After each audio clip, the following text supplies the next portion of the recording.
พี่น้องจากทางไทยเพิ่นมา4 คนเนาะหัว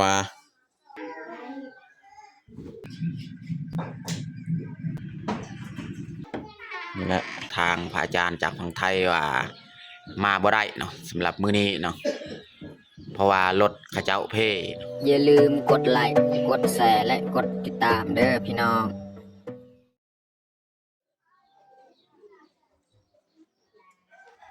ครับสบายดีแล้วก็สวัสดีเบิร์ดสู่ครูสุคนยินดีต้อนรับเข้าสู่ซองบาวยืนเนาะแล้วก็สำหรับคลิปนี้แมนข่อยสีพาเมียเก็บเมียนเครื่องคองอยู่ในเฮือนก็คือเฮาสีตอนรับแขกที่จะมาเยี่ยมยามในบ้านบางยืนก็คือพี่น้องจากฝั่งไทยหรือว่าพระอาจารย์จากฝั่งไทยมาเยี่ยมญาติอยู่บ้านบาวยืนเนาะแต่ว่าเบายืงกะบ่ทันได้รู้ว่าเขาเจ้าสิฮอดหรือบ่เนาะมื้อนี้เนาะถ้าว่าเขาเจ้าบ่มาฮอดมื้อนี้เขาเจ้าก็บางทีนอนอยู่เมืองกะลึมเนาะถ้าว่ามื้ออื่นเขามาเนี่ยมีแต่เขาจะมาแจกเครื่องแล้วก็กลับเขาบ่ได้นอนอยู่บ้านบ่ยืงเนาะถ้าว่าเขามาฮอดมื้อนี้ถ้าว่าเขามาหาใบบ่ค่ำเขาเจ้าก็มานอนอยู่บ้านบ่ยืงพักผ่อนคืนนึงแล้วก็มื้ออื่นเช้าเขาเจ้าก็แจกเครื่องคองต่างๆแล้วก็เขาเจ้ากลับบ้านเพราะฉะนั้นบางยืนก็เลยเตรียมไว้บอนพักบอนเซาก็คือห้องอันนี้แหละบางยืนสิจัดไว้เมียนเครื่องคองไว้เป็นระเบียบหรือว่าเตรียมข้าวปลาอาหารเพื่อต้อนรับเพิ่นสิมาเนาะแต่ว่าเพิ่นก็ได้บอกให้เบายืนว่าถ้าว่าตัวเองมาค่ำตัวเองจะบ่นอนอยู่บ้านเบายืนก็หมายความว่าเขาเจ้ามาแต่สิกองหันบ่ถึงบ้านบ่ยืนมันค่ำก่อนก็เลยนอนอยู่เมืองฮั่นเนาะถ้าว่ามาท่านบ่ค่ำก็เลยมานอนเลยอยู่บ้านบ่ยืนเนาะถ้าว่านอนอยู่กะลืมนี่แม่นมีแต่มื้ออื่นเดี๋ยวมาอยู่บ้านบ่ยืนก็มาแจกเครื่องเนาะแจกเครื่องแล้วเพิ่นก็สิกลับเนาะคือแบบนั้นก็เลยบ่ยืนก็ยังบ่ทันฮู้แต่ว่าบ่ยืนก็สักตัวไว้ก่อนหรือว่าเก็บเมียนเครื่องคองไว้ก่อนเนาะเพื่อสิจัดห้องให้เพิ่นมาพักผ่อนถ้าว่าเขาเจ้ามาก็มาพักผ่อนถ้าว่าเขาบ่มาก็บ่เป็นหยังแต่บ่ยืนก็สิพาเมียจัดแต่งบ่นอนบ่อยู่หรือว่าข้าวน้ำตามปลาให้เมียจัดแต่งเรียบร้อยเพื่อเพิ่นสิมาเขาก็ได้มาพักผ่อนมานอนอยู่เฮือนเบายืนก็มีแต่ทุกคนติดตามเบิ่งติดตามชมเนาะคลิปนี้เนาะว่าเขาเจ้าสิมาฮอดหรือบ่มื้อนี้หรือว่ามื้ออื่นก็แต่ทุกคนตามเบิ่งเนาะมีแต่จักหน่อยนี่มื้อนึงก็สิพาเมีย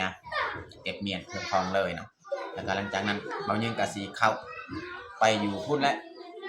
อยู่ภูฮั่นสิไปติดต่อเสร็จเพิ่นว่าสิอ่า ฮอดไซแล้วเพิ่นมาฮอดไซแล้วเพิ่นมากับเบายืนก็สิไปเซตไทม์ติดต่อไทม์ว่าฮอดไซแล้วถ้าว่าค่ำเขาเจ้าก็สินอนอยู่เมืองกะลึมหั่นถ้าว่ายังตะเว้นยังบ่ทันได้ค่ำบ่ทันได้มืดเนาะเพิ่นก็สิมาฮอดบ้านเบายืนเลยเนาะก็มานอนอยู่บ้านเบายืนเลยแบบนั้นแหละทุกคนก็รอติดตามเบิ่งเนาะว่าสิเป็นจั่งใดการเดินทางของพี่น้องจากทางไทยหรือว่าพระอาจารย์จากทางไทยเนาะเอามีแต่ทุกคนติดตามเบิ่งติดตามชมแบบยาวๆเลยตอนนี้เขาก็เริ่มจัดเครื่องของเราไว้เป็นระเบียบเลยนี่ทางนี้นี่กระสอบแคมเอาไว้กระสอบแคมที่เขาตากแห้งแล้วก็ไว้เป็นระเบียบเลยจักหน่อยเขาก็สิไปจัดห้องอีกอยู่นี่จัดบ่อนอน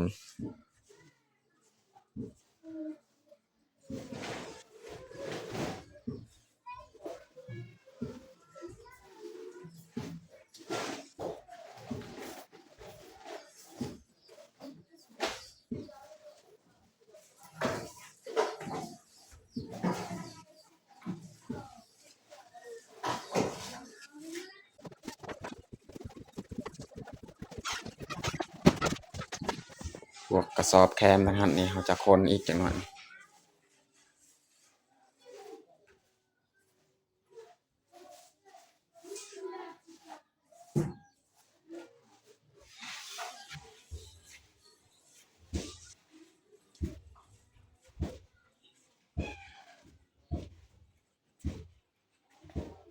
ตอนนี้ก็เฮาปัดเรียบร้อยเนาะข้างในห้องนี่แล้วเมียจะปูเลยเนาะสาดปูไว้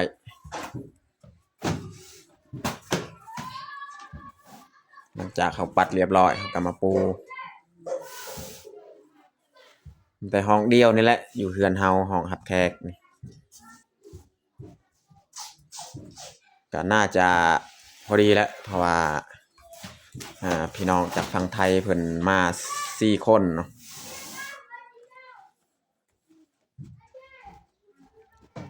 นอนกันแบบนี้แหละห้องสำนี้เราสามารถ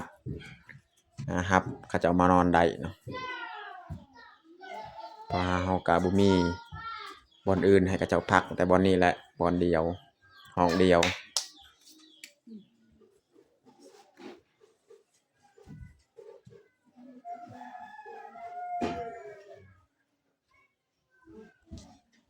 ได้รุมเป่าอันนี้ก็คือผ้าปูเนาะสีปูที่เนาะ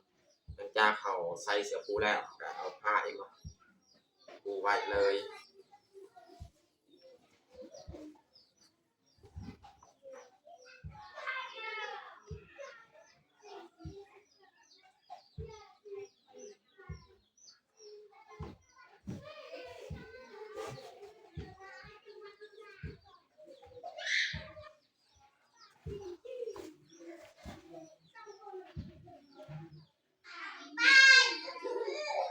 ตอนนี้ก็เรียบร้อยเฮาปูเสือปูอันนี้เมียจะเอามอนหัวเอามาใส่เพราะว่าเพิ่นมา4 คนเอามอนหัว4 อัน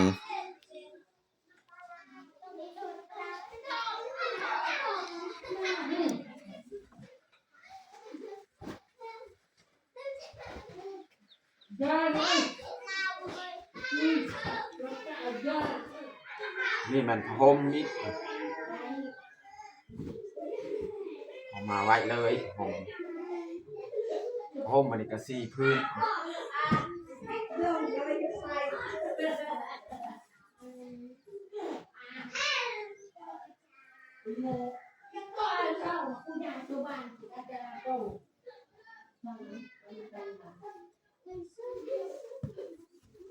เรียบร้อยนอนเอาจัดไว้มันนอนให้พี่น้องจากฝั่งไทยหรือว่าพระอาจารย์จากฝั่งไทยถ้าว่าเขาจะบ่มากะถือว่าเฮานี่มีความเตรียมพร้อมเรียบร้อยเขาจะบ่มากบ่เป็นหยังถ้าว่าเขามาก็ดีเขามาพักผ่อนอยู่เรือนของเฮาเนาะ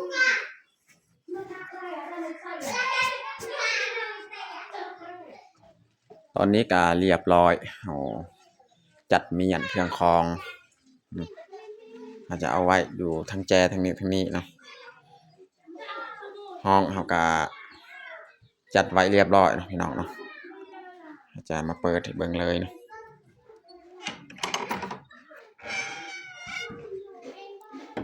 นี่แหละบนนอนที่เขาจัดให้เพิ่นเรียบร้อยเนาะ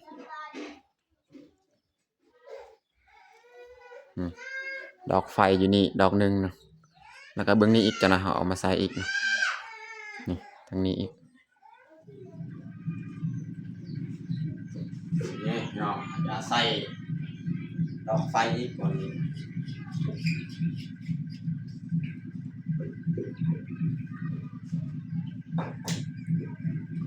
นี่พุงเลย2 ออกนี่แมนไฟได้ไม่ไฟฟ้าไฟใดที่บ่ยืนเคยรีวิวเคยทายคนในเบิ่งตอนนี้ก็สำเร็จเรียบร้อยเอาเมียดมัดเครื่องคองต่างๆเนาะไม่แต่รอท่าเบิ่งว่าเขาเจ้าสิมาหรือบ่ในมื้อนี้นะถ้าว่าเขาเจ้าบ่มาแม่นเขานอนอยู่เมืองกะลึมเนาะถ้าว่าเขามาก็มานอนอยู่บ้านเฮาเลยเนาะมื้อนี้นี่มานอนอยู่นี่ถ้าว่าเขาเจ้า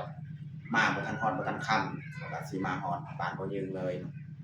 ก็มื้ออื่นบางทีเขาเจ้าแจกเครื่องของต่างแล้วเขาเจ้าก็กลับบ้าน เดี๋ยวทุกคนติดตามเบิ่งตามชมเลยเนาะว่าจะมาจากโมงจะหน่อยเนาะ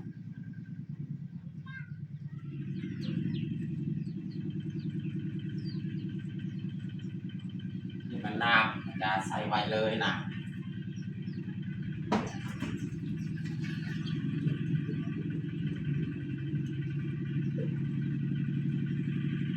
ส่วนลายนี่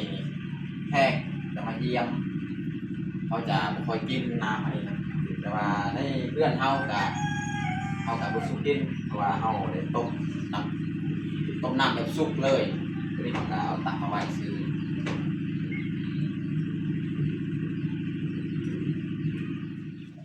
ตอนนี้กับบรรยากาศกับ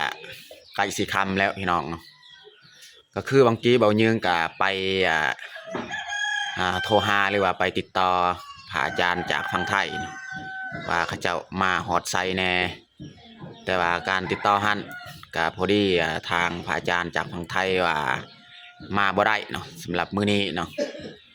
เพราะว่ารถเขาเจ้าเพ่อยู่เมืองกะลืมเนาะมาบ่ได้เขาเจ้าว่ามีแต่เขาบอกให้เบายึงนี่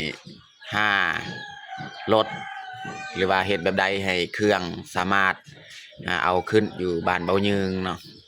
เพิ่นแนะนำแบบนั้นเพราะว่าเพิ่นก็ขึ้นบ่ได้รถมันเพเพราะฉะนั้นเบายึงก็เลยกลับมาอยู่เฮือนแล้วก็มาบอกเมียว่าเรื่องข้าวเรื่องน้ำนี่เฮาจะบ่เฮ็ดอีกเนาะเพราะว่าเพิ่นก็บ่มาเนาะแต่ว่าบ่นอนบนอยู่เฮาก็จัดเตรียมไว้แล้วเนาะถึงว่าจะบ่สะดวกสบายแต่ว่าเฮาก็อยากให้ทางอาจารย์เพิ่นมาพักผ่อนมาพักมาเซาเพราะว่าเพิ่นก็มาช่วยเหลือมาบริจาคเครื่องของให้หมู่บ้านเฮาเนาะคนยืนก็ต้องได้ต้อนรับเท่าที่สามารถต้อนรับได้แต่ว่าบัดไปโทรหาหรือว่าไปติดต่อเพิ่นว่ามาบ่ได้จังใดก็เบายืนก็สิเอาเครื่องที่เพิ่นเอามาหั่นให้ได้เนาะถึงว่าจะพระอาจารย์มาฮอดบ้านบ่ได้ก็เบายืนก็สิหาทางเอาเครื่องหั่นมาอยู่บ้านเบายืนให้ได้เนาะแล้วก็สำหรับเครื่องอันนี้แม่นมื้ออื่นเช้าเนาะเบายืนก็สิหาทางว่าสิเอาแบบใดกับเครื่องหั่นเนาะหรือว่าสิหาพี่น้องพี่นุงหรือว่าสิโทรหาคนเวียดบ่เอาเครื่องหั่นขึ้นเนาะก็พี่น้องติดตามเบิ่งในคลิปต่อไปหั่นเนาะไฟที่เฮาไต่ไว้ก็หุงทั้งสองดอกเลยเนาะนี่เสียดายที่พระอาจารย์เพิ่นบ่มาอยู่เฮือนพี่น้องเนาะบ่นอนบนอยู่เฮาก็เตรียมไว้แล้วเนาะข้างในเตรียมเรียบร้อยแล้ว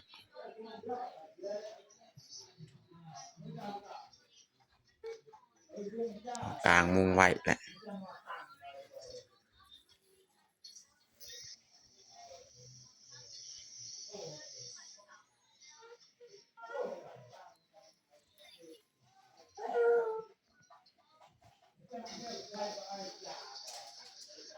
แต่มื้ออื่นเช้าแล้วเฮาสิออกไปเอาเครื่องเพิ่นเนาะ